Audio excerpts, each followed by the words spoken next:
இன்றைய வசனம். எனவே நம் ஆண்டவருக்கு நீ சான்று பகர்வதை குறித்தோ அவர் பொருட்டு நான் கைதியாக இருப்பதை குறித்தோ வெட்கமடைய தேவை இல்லை. கடவுளின் வல்லமைக்கேற்ப நற்செய்தியின் பொருட்டு துன்பத்தில் என்னுடன் பங்குகொள்.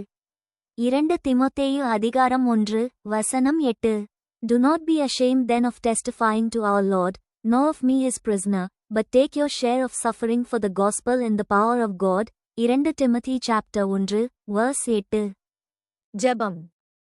கர்த்தராகிய இயேசுவே, எங்கள் வாழ்க்கையில் உம்முடைய கிருபையின் வல்லமையுள்ள சாட்சியத்திற்கு நன்றி. பயம், பெருமை அல்லது நிச்சயமற்ற தன்மையால் நாங்கள் பின்வாங்கும்போது எங்களை மன்னியுங்கள்.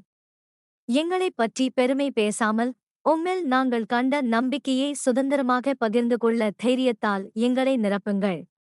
எங்கள் வாழ்க்கை உமது சத்தியத்தை பிரதிபலிக்கட்டும். எங்கள் வார்த்தைகள் மற்றவர்களுக்கு சுட்டிக்காட்டட்டும் உமது இரட்சிப்பு அன்பு.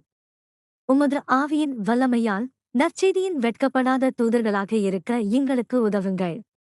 உமது பலமான மற்றும் உண்மையுள்ள இயேசுவின் நாமத்தில் நாங்கள் ஜெபிக்கிறோம். ஆமென்.